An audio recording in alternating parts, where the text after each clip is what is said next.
Where do I do this again? There we are. All right, geez, working already.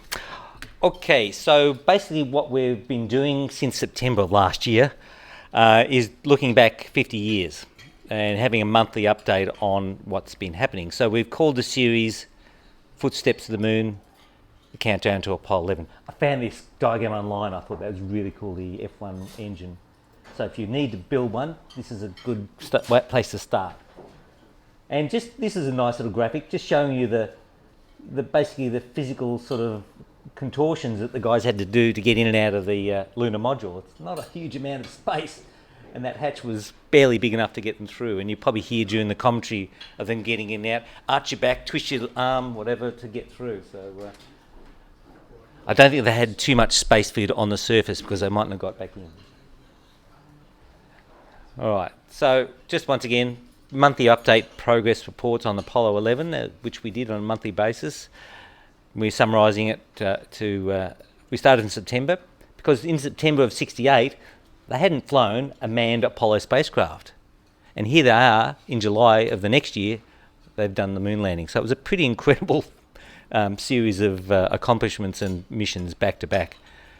So once again, we're going to culminate in the Apollo 11. But first, we've got to do time travel. So this is a photograph taken by the Chinese satellite that was the relay station for the Chinese probe that landed on the far side of the moon. They looked back and took a picture of the moon and the Earth, which I think is pretty cool. And of course, in '69, Eagle was flying around the moon with the Columbia. So. All right, so we usually have a quick look at what's happening around the world. So I'll whiz through this. On July the 5th, the Rolling Stones performed a live concert. This was just after the death of Brian Jones, who'd quit the band in July. Yep, so he died in a car accident just before the... July 8th, 25,000 American troops had to be withdrawn from Vietnam. Obviously, the Vietnam War was still going on pretty heavily. American nerve gas weapons were accidentally released from their containers by a crew of US Air Force members in the Kadena Air Base. Stuff you find out when you do this research. Injured 23 troops. Henry Kissinger basically blamed the accident on an unidentified Air Force officer whose aesthetic sense of exceeding his judgment. He ordered the troops to have all the canisters painted white. And some of the drums were punctured during a sandblasting that preceded the painting. Can you believe that? Sounds like an episode of Utopia. Anyway, that's what happened. Don't sandblast your nerve gas containers. That's a good lesson for everyone to take home tonight. July 11th, David Bowie released Space Oddity, which I believe is a new version that the record company has released just to make some more money. I don't know how different it is. July 17, the New York Times published one of the most famous retractions in history. Noted that in January 13, 1920, the topics of the time commented the ideas of Robert Goddard does not know of the need to have something better than a vacuum against which to react. So basically they debunked the whole theories of rocketry. And of course, July 69, they landed on the moon, so they withdrew it. Which is quickly, the 1920s editorial was scientifically horrific. It surprised me that no academics of that day questioned it. Oh, really? Yeah, well, many of the owners of that article went on to run Fox News, apparently. And the US President Nixon's speechwriter came up with a speech to be read in the event that Neil and Buzz, or even Mike, were not able to come back from the moon, which you can read. It's quite a nice piece of writing. Fortunately, it was never used. That was William Safire wrote that. July 21, Luna 15, an unmanned solar lunar probe crashed on the moon. And the probe was intended to scoop a bit of samples of lunar soil and come back, obviously to try and beat the Apollo 11 guys, to take a bit of the shine off their achievement. So it crashed. So things could have been quite different if that had happened. Be interesting to know. July 22nd, the major American cigarette manufacturers agreed to stop advertising radio and television after 1970 in return for assurance from the United States government that warnings on the side of cigarette packets would not be brought in until July 71. Did you ever see that film, Thank You for Smoking? It's a great movie. It's all about the spin, Doctor. And I love this ad. It's particularly relevant for us. You've got to get the honest taste for that space mission you're going to go on. Mind you, a number of the astronauts, including Pete Conrad, were avid smokers and very begrudgingly had to give up on their flight to the moon. They couldn't smoke in the spacecraft. So, if you're looking for a seat, there's a couple of seats around here. You can swing around the end if you're comfortable, or take the couch, whatever you like. All the photos from Honeysuckle, and on the day John Gorton visited, everyone in the photo, including John Gorton, has a cigarette. Yeah. And the room was very small. It's about from me to you. It's amazing. And now, if someone smokes on a plane, it basically hit panic stations, you know. Back then, everyone was stubbing them out on the floor and in the armrest. A TWA flight from Philadelphia to LA with 131 people was hijacked. There were so many hijackings happening back then. The two federal employees, there was some air marshals had been put on with them, these prisoners, but they weren't allowed to carry weapons. So apparently this guy found a razor blade after being allowed to use the bathroom. After emerging from the bathroom, he seized a stewardess and held the razor to her neck, blah, blah, blah. So there you go, back in the good old days. Apparently you picked up a wrinkly brown paper bag from a seat. The Beatles, we always do an update on the Beatles. So they were, John Lennon crashed his car in Scotland.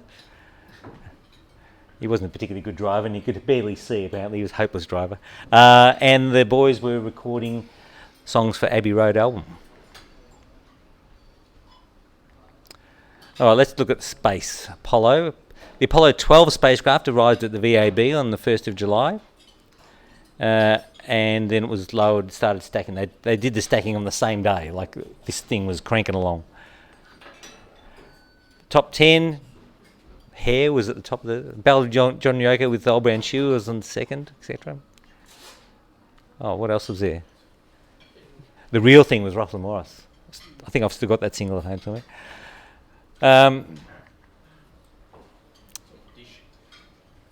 Interagency Committee on the Back Contamination agreed the designation of the MSc Director for Medical Research was an agent to impose quarantine application to the crew, the spacecraft and the return materials. He authorised to appoint persons at each location of the phase of the mission to be responsible to exercising quarantine. So this is July 2nd. I mean, they're going in a couple of weeks.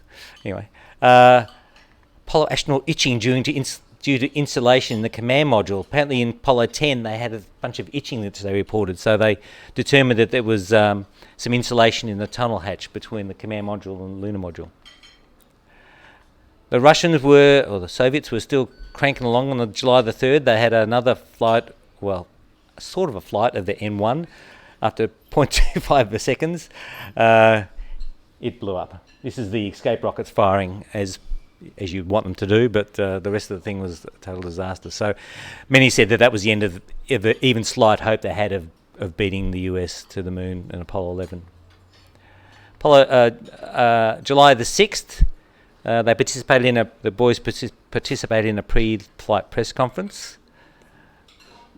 The news media were separated by a biological barrier, and after the press conference, they had to walk out with his mask on. I thought it was a nice picture.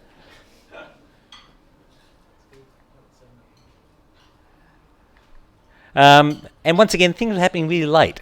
The decision about taking a flag to the moon was actually done quite late, to the point where the procedure to deploy it and the checklist that was sewn into the boys' suits, they didn't even make it onto the suit. So they basically had to do it with very little training and very little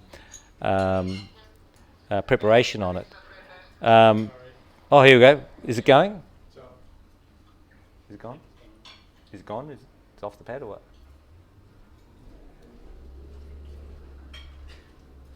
Now that I'm interrupted. Well, it was... All right, we'll keep going. Can you flick to it? Is it on the pad now? Or? It's about to go. All right, we're just going to break for a breaking story, which is this Indian... अंतरिक्ष यान को चंद्रमा की कक्षा में पहुंचाने के लिए उसकी लिक्विड एपोजी मोटर को फिर से चलाया जाएगा. Steady state thrust of about 1700 kilonewtons together The stage is 21.2 Oh, it's already up, is it? and has an outer diameter of 4 It's already gone. meters. 200 seconds. Elevator Oh, weighs we'll kill that. about 10 minutes ago. 30 tons. Stan, sorry about that, guys. We had it in the back of our mind, but I didn't even think of it. Maybe we can watch it in the break. Oh, let's keep going. Right. Okay, let's keep going. So basically, this is the flag, which was actually attached while the spacecraft was on the pad. They went up late one night, about 3 a.m. apparently, to attach this to the side of the lunar module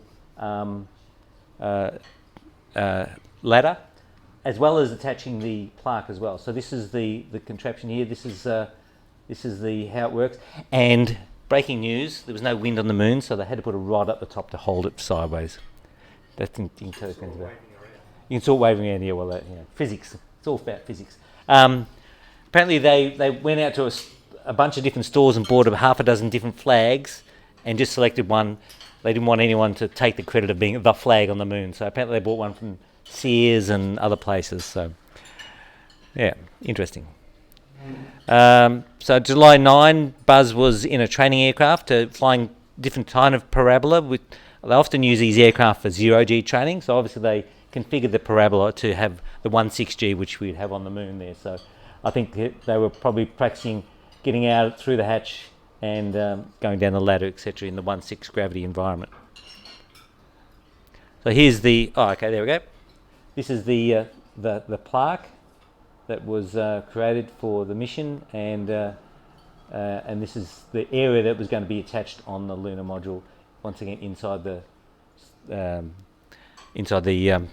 do they call it? SLA, something adapter. Okay, July 8, an effort to stem the increasing number of human errors found in flight hardware. They appointed a spacecraft walk-down team to take a first-hand look at the spacecraft as late as possible before delivery to the Kennedy Space Center. So they were having real issues about the quality of the spacecraft that were coming to the Kennedy Space Center. So they're hoping that was going to improve the quality, etc. They expressed belief that they were going to be able to reduce the costs of these. Very nature of the program, that is one of the operating in a research and okay, you read it. I'm not going to read it all. This is an interesting little one. Once again, this is a NASA photographer, and they went in and got blood samples to check that they were going to be healthy and not infect the astronauts when he was in there doing photographs for the final departure to the. Now now I know someone's going to know this, but it might be a few other people. Here's a picture you had to ponder. Anyone know who this bloke is? He was born in Australia. There's a clue. Phillip Chaplin. This guy was an Australian-born... Melbourne-born. He was born in Melbourne, and he got selected... He became a US citizen, but got selected to be an astronaut in the Apollo program. Never flew, but... He was on the Apollo 14 science support crew or something? Yeah. So he was the first foreign-born US astronaut. So, and here he is at the launch of Apollo 11 on the 16th. 28th of July, this is obviously after the mission, to guard against cannibalisation, misuse and destruction of any part of the lunar mission support equipment, they developed these bunch of protocols. All recovered items will be identified and recorded, placed in secure storage, no removal without permit. Damn. Non-destructive testing would be permitted. Items returned to contractors for testing would be under bond, although I think a lot of that disappeared as well. And they, I don't have a date, 29th of July, they released, this is after Apollo 11 had come back, this was the plan for the missions for the remainder of the program. At that stage, they were still going to be flying Apollo 20. As we all know, these last three got killed off by Nixon. Apollo 18 went up, yeah, okay. Tim's relied being, there was a documentary, wasn't there? Yeah. There was a documentary. Yeah. But it's some pretty interesting locations they're going to go to.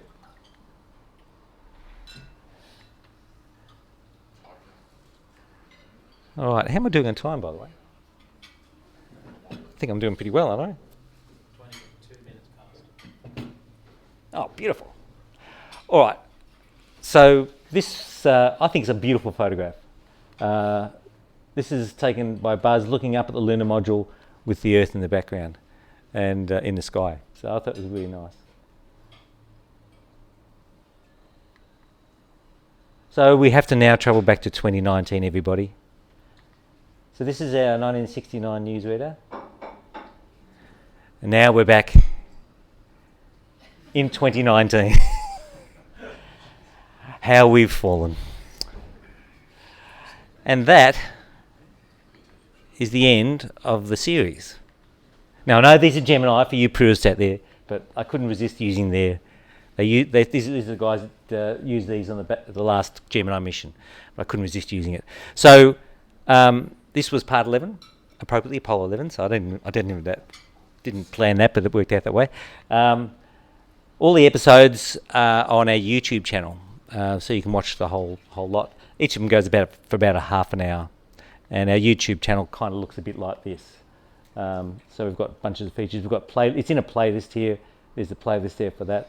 And we've got interviews and things that we've done. We do weekly podcasts and things like that. So just go to that, go to the playlist and go and follow that. So our next meeting is August 26th.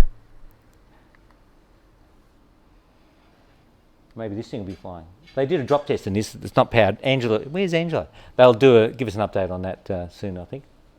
So this is an orbital system that the Virgin company are developing, Virgin Orbit.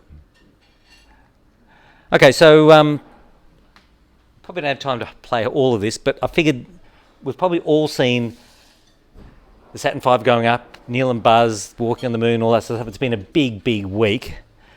Rather than me giving you a package of all that stuff again, I thought it'd be nice to just have a look at some stuff from pre-launch, pre-mission, and this is that video. Oh yeah, video. Thanks.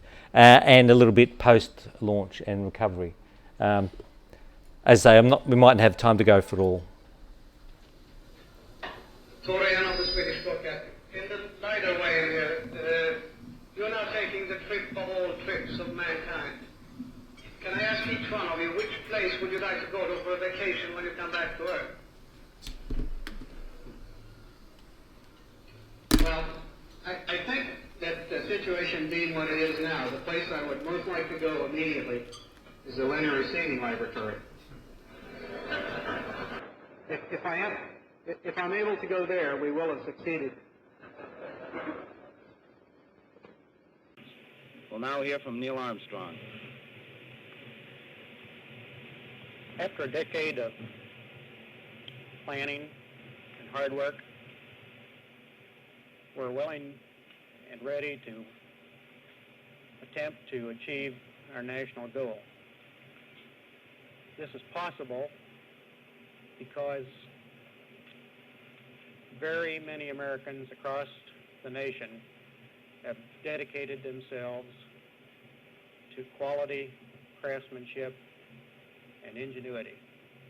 We're dependent, too, on the successes of the previous flights, the unmanned flights and the manned flights, Apollos 7, 8, 9, and 10, whose crews have done a magnificent job of preparing the way for us. I'm sure this American ingenuity and American craftsmanship has given us the best equipment that can be made available. And we're very happy to be ready to fly. I guess we're ready for your questions. Thank you, Neil. We have a panel here of 4 newsmen who will ask questions of the astronauts this evening. These 4 panelists are representative of the more than 3,000 newsmen who are here to cover the Apollo 11 launch at the Kennedy Space Center. The first question we'll have from Mr. Walter Cronkite of CBS News. Well, gentlemen, out there at Merritt Island, you all look very relaxed, and I assume that you're all quite confident. But I remember, Colonel Aldrin, that at Houston at a news conference last week, you had some concern that the public might be a little overconfident. You suggested that the shouting ought to come after the mission and not before it. Do you feel that the public is putting too much hope on this landing on July 20th? I feel that we're seeing about the type of reaction that many of us were hoping for, and that is a very enthusiastic public that has great confidence in what our nation stands for and what our space program's aims have been and what we hope to carry out in a few days for that American public. Do you think, Colonel Aldrin, that perhaps we ought to use if a little more in describing the flight, the timeline here, instead of, say, when you land on the moon? Are there still a lot of unknown quantities in this thing?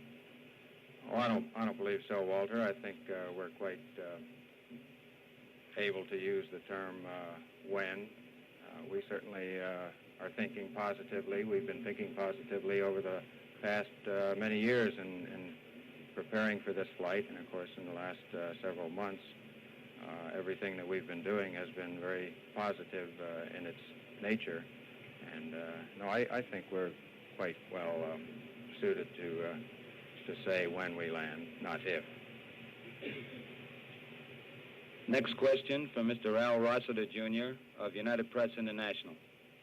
Mr. Armstrong, there has been some concern in the past about Apollo crews becoming too fatigued by intense training in the final weeks before launch. How do you feel at this point in time? Well, it's certainly a very hard preparation time in getting ready for flight, and we have been working hard ever since our assignment to this Apollo 11. However, our pace has certainly not been unreasonable, and we think that we're certainly not unduly fatigued, and we're ready to fly. Next question from Mr. Everett Clark of Newsweek magazine. I'd like to ask Michael Collins, the forgotten man of Apollo 11, if he can tell us exactly what he expects to be doing up in that command module at the time that Neil Armstrong steps out on the lunar surface. Well, primarily just tending the store, Mr. Clark. As you may realize, the command module is a very complex vehicle, and just to do nothing inside it requires a good deal of switch throwing and a certain amount of attention. So I expect to be keeping the command module ready for Neil and Buzz's return the next day, and I'll be quite busy doing that. Next question from Mr. Joel Shurkin of Reuters. This is for Mr. Armstrong. There's been speculation about what the first man on the moon will say when he gets there. Will you prepare something ahead of time, or will it be prepared for you, or can we expect a spontaneous exclamation? Well, certainly nothing has been prepared for me, and our attention during the training period and up till now has been focused on how to do the job and how to do it best, and not so much with what might be the emotions of the moment. I think that would be impossible to predict, and so I do not plan to guess at this point what my emotions might dictate, if anything. As a matter of fact,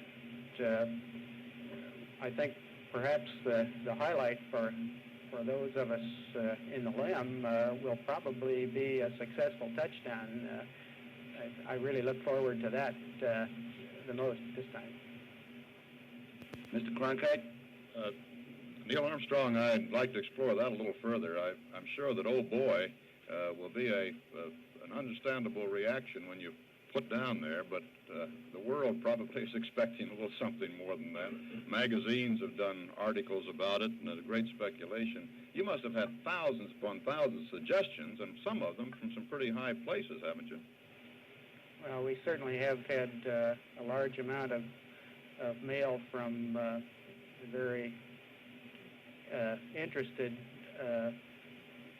public, and it's great pleasure for us to find that the public is so interested in the details of the program and its various facets. I think this is one area that's probably captured the imagination of many people that are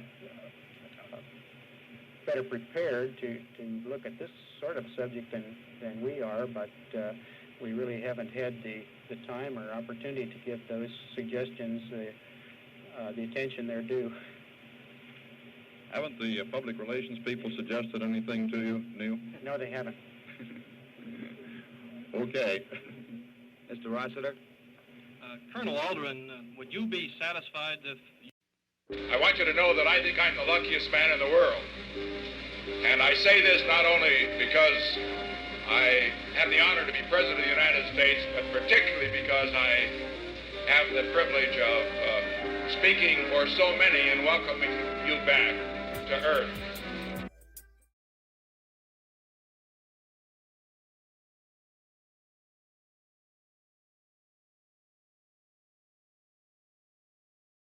Splashed into the ocean. The Hornet was still 13 miles away. Navy frogman John Wolfram's team, Swim 2, was 10 miles away. It looked like Swim 1 would do the rescue as they were already at the splashdown site.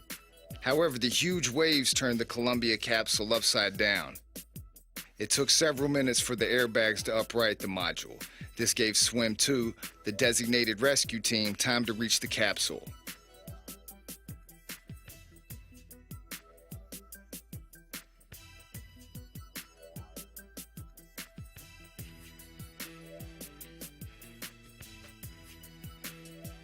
Wolfram was the first man in the water. His job was to attach the sea anchor to stabilize the capsule.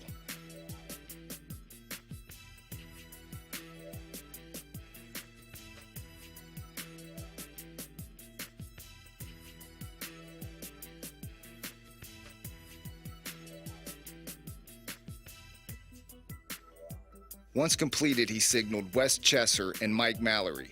They jumped from the helicopter with a 200-pound flotation collar. Together, all three positioned the collar around the capsule, then inflated it.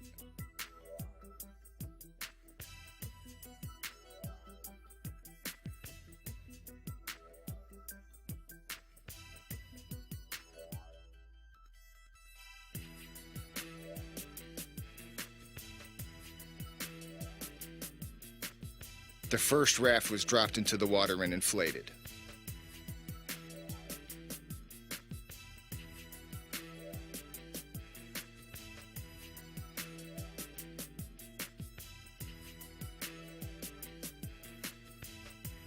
The second raft was now dropped into the water and inflated upwind according to NASA's instructions to protect the frogmen from being contaminated in case of moon germs. They were required to use their open scuba gear during the process for protection from possible contamination.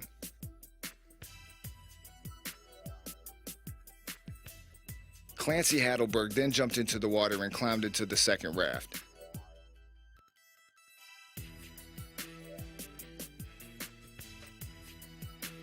The helicopter returned to lower Hadelberg's biological isolation garments and canisters of chemicals for the decontamination of the capsule and astronauts.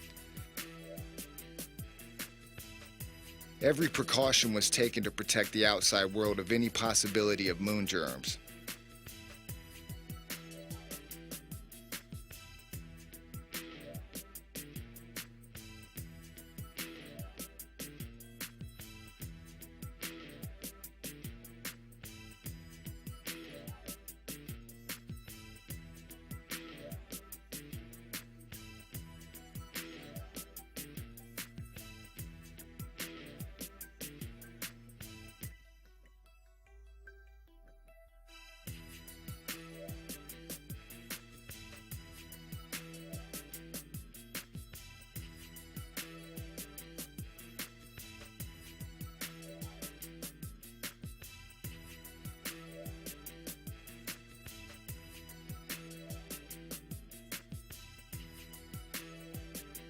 Once Heidelberg had donned his isolation garment, the raft was brought aside the capsule so he could enter the first raft.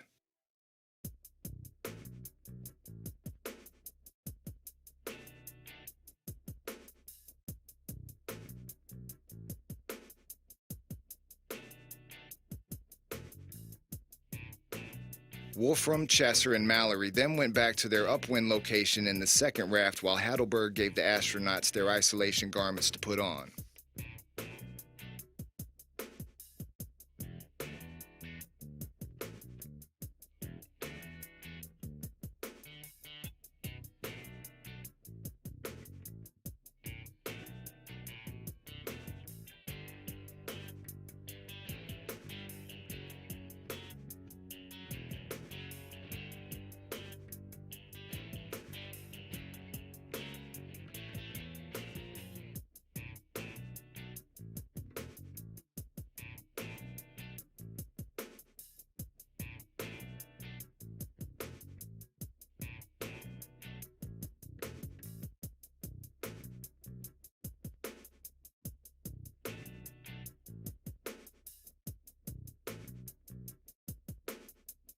After the astronauts donned their biological isolation garments, BIGs for short, they entered the raft to be washed down with the chemical solution.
Heidelberg had difficulties with the hatch door and the astronauts helped him secure it.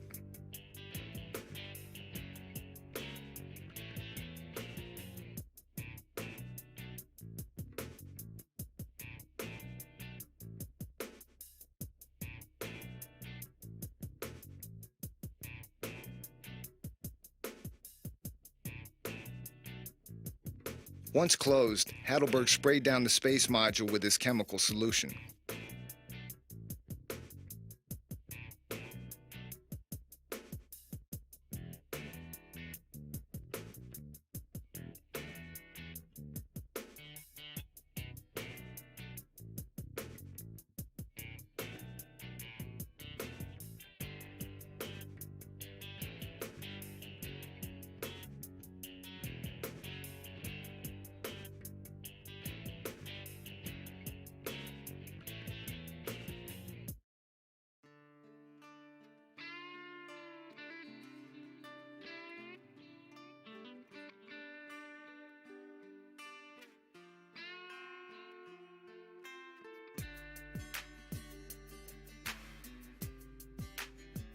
After the capsule was washed down, Heidelberg washed down the astronauts.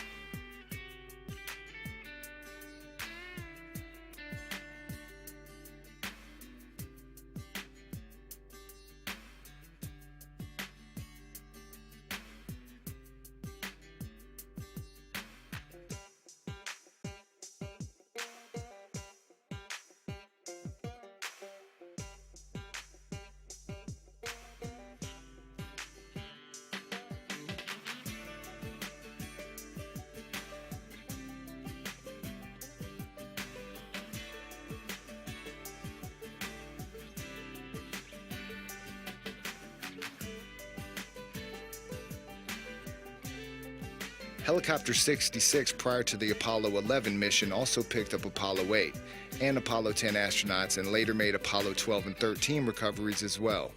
As the recovery progressed, the sea state abated.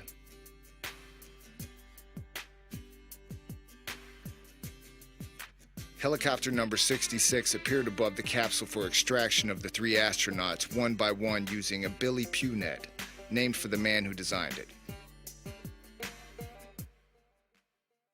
Wolfram, Chesser, and Mallory in the upwind raft then returned to the capsule and secured their raft to serve as lifeguards in case the astronauts were in need of help. As the recovery progressed, the sea state abated. Mike Mallory was given 5 cameras to take pictures for the Navy and AP press pool. He gave Wolfram one of the cameras to help him take pictures from the raft. Chesser stayed in the water as a precaution for the astronauts' safety and to help with the Billy Pugh net if needed. This made the task a little easier.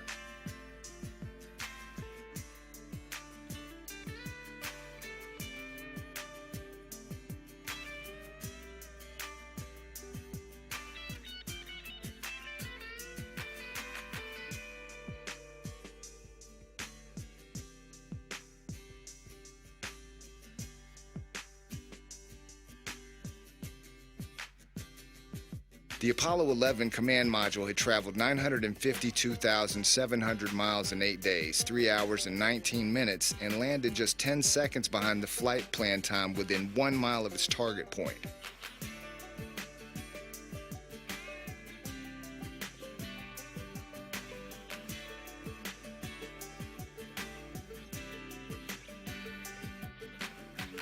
When the astronauts disembarked their helicopter, they immediately entered the mobile quarantine trailer.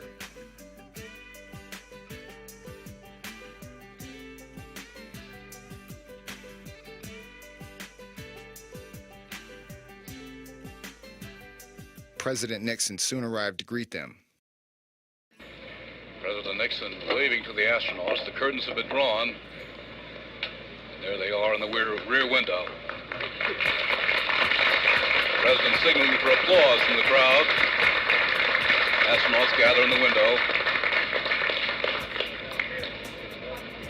Neil, Buzz, and Mike, I was thinking as you know, as you came down, and we knew it was a success,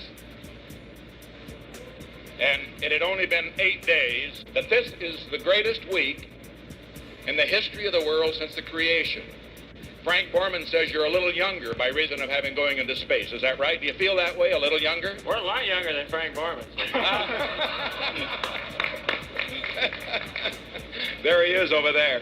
And come on over, Frank, so they can see you.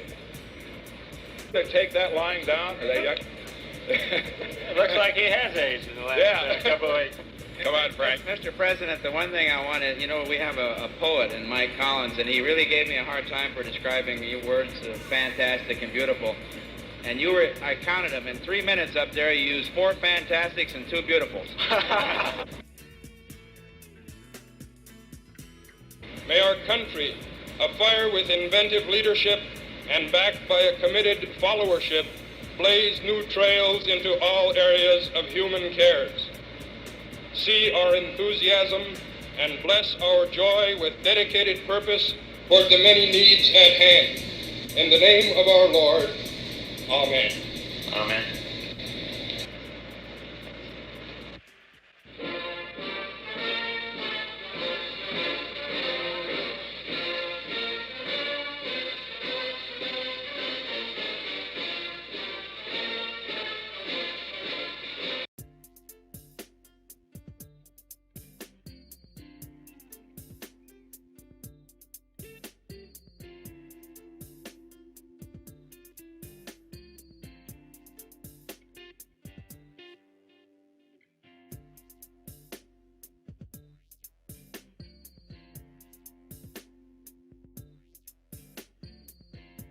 As the USS Hornet approached, Wolfram climbed on top of the module and held onto the reinforced loop.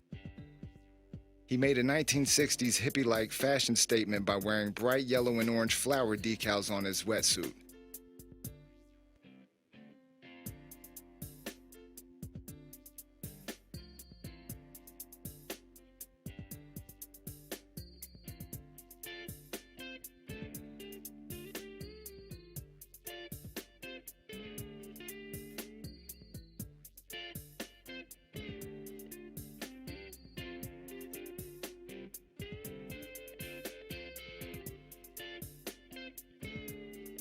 A seaman shot a line out to the module and Wolfram attached it to the loop before jumping off the capsule.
The capsule with its moon cargo was then hoisted aboard the USS Hornet.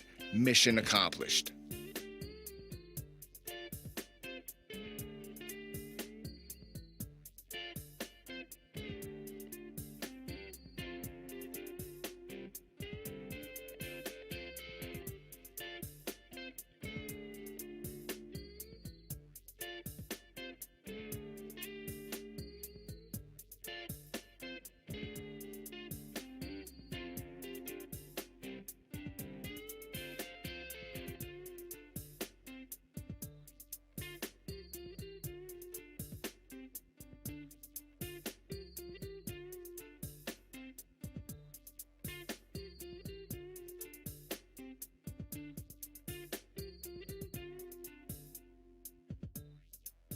There are more videos and pictures at johnwolfram.com.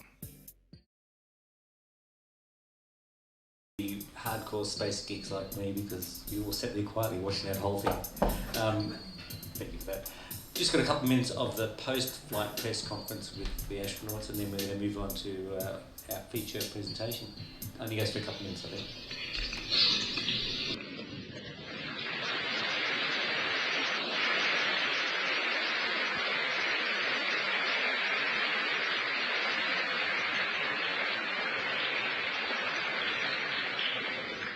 We're ready now for question and answers, and wait for the microphone, and we'll go right down the line, and we'll catch everyone if you'll just be patient. Tom will too. How much time did you have left in your life support backpacks at the time you got back on board LEM?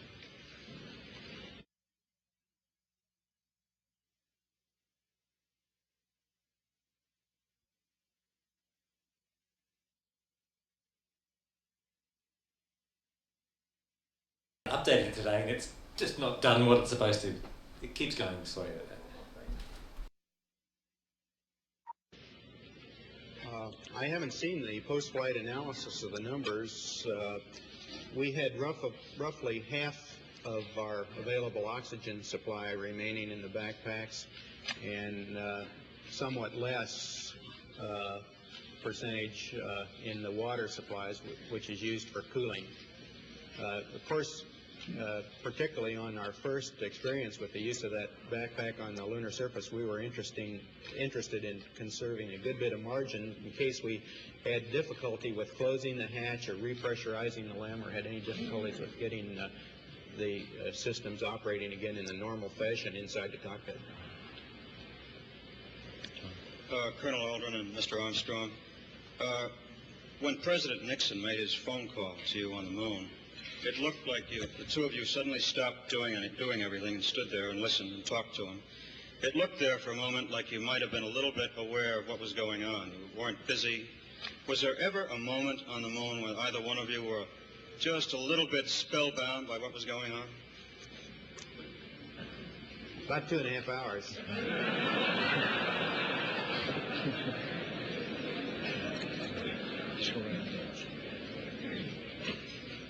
I'd like to ask Neil Armstrong when he began to think of what he would say when he put his foot down on the lunar surface, and how long he pondered the statement about a small step for man, gigantic leap for mankind.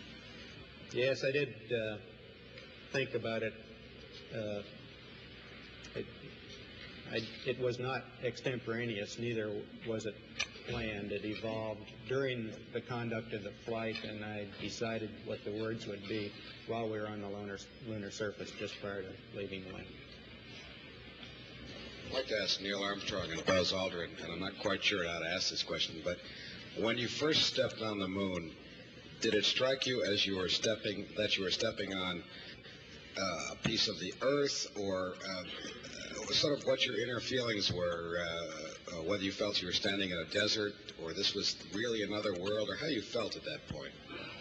Well, there was no question in our minds where we were. We've been orbiting around the moon for quite a while. At the same time, we have experienced 1.6G before. We've been exposed to some degree to the lighting that we saw. However, this was, in my case, an extremely foreign situation with the stark nature of the light and dark conditions. And of course, we first set foot on the moon in the dark, shadowy area. It's a stark and strangely different place, but it looked friendly to me, and it proved to be friendly. Some people have criticized the space program as a misplaced item on a list of national priorities. I'd like to ask any of the astronauts, how do you view space exploration as a relative priority compared with the pressing needs of the domestic society and the world community at large?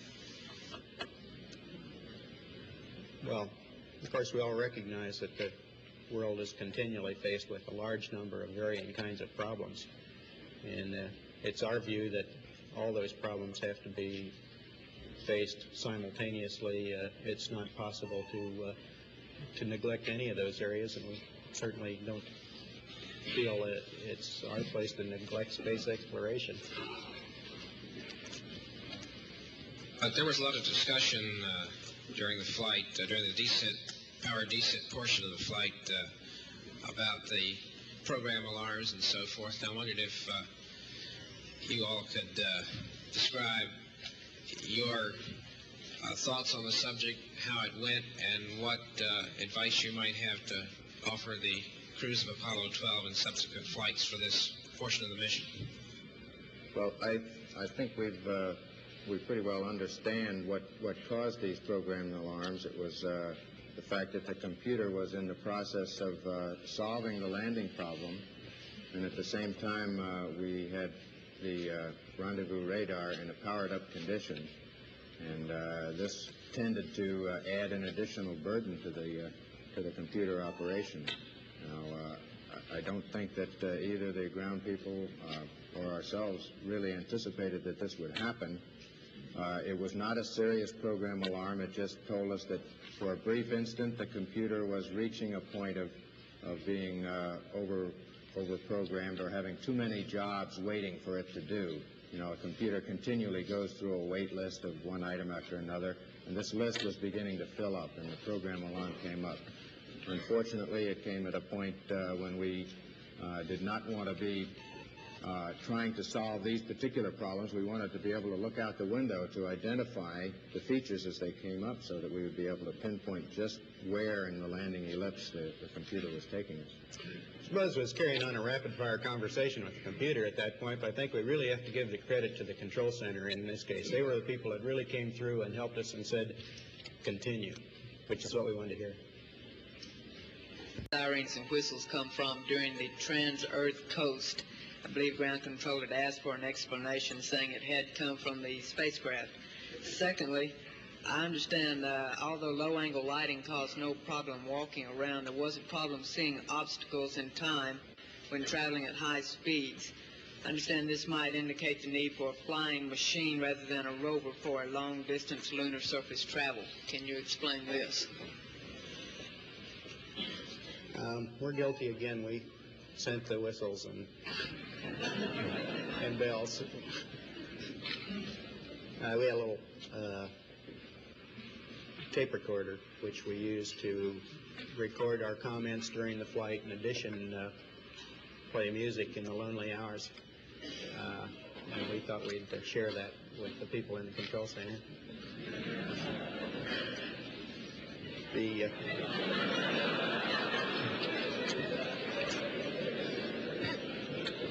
The sun angle was less a problem for the things you mentioned than the lunar curvature and the local roughness.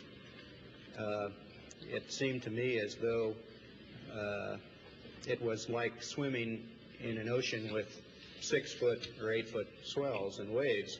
In that condition, you never can see very far away from where you are. And this was even exaggerated by the fact that the lunar curvature is so much more pronounced. This for Mr. Armstrong. Had you planned to take over semi-manual control, or was it only your descent toward the West Crater that caused you to do that? The series of control system configurations that were used during the terminal phase were in fact very close to what we would expect to use in the normal case, irrespective of the landing area that you found yourself in. However, we spent more time in the manual phase than we would have planned in order to find a suitable landing area.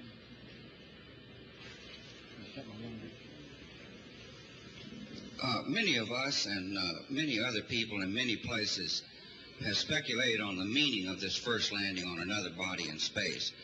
Would each of you give us your estimate of what is the meaning of this to all of us?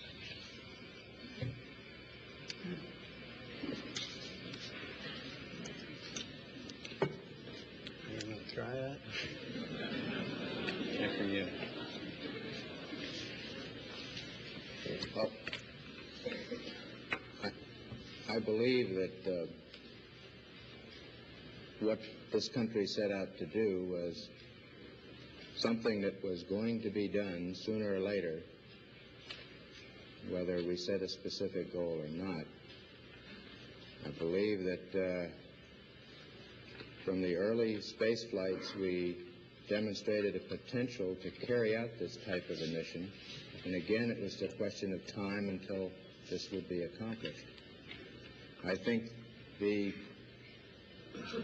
relative ease with which we were able to carry out our mission, which of course came after a very efficient and a logical sequence of flights, I think that this demonstrated that we were certainly on the right track when we took this commitment to go to the moon.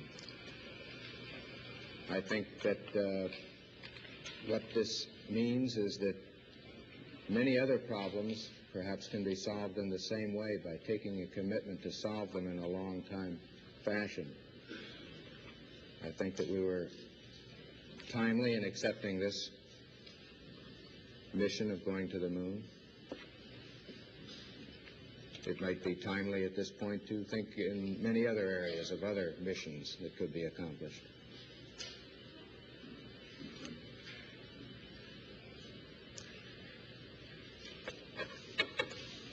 Well, everybody looking at me?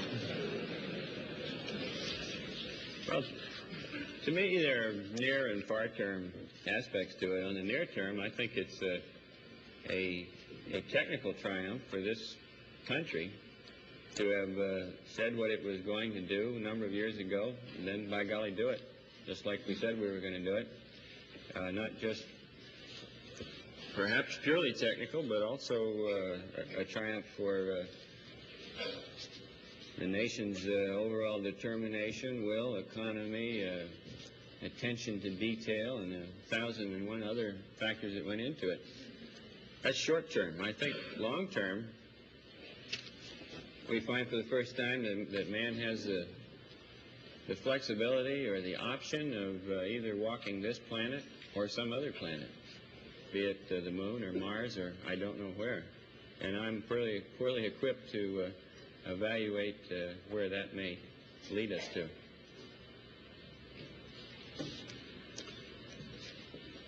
I just see it as a beginning, not just this flight, but in this program, which has really been a very short piece of human history, an instant in history, the entire program. It's a beginning of a new age.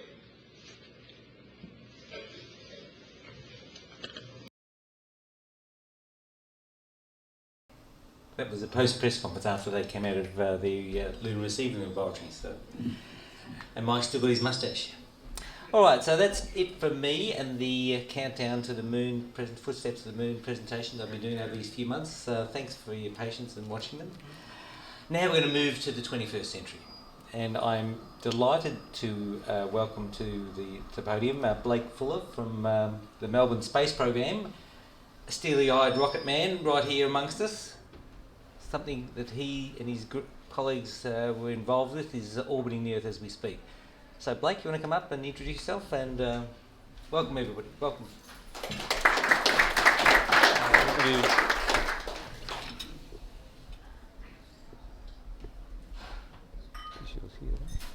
You're on. And this is a laser pointer.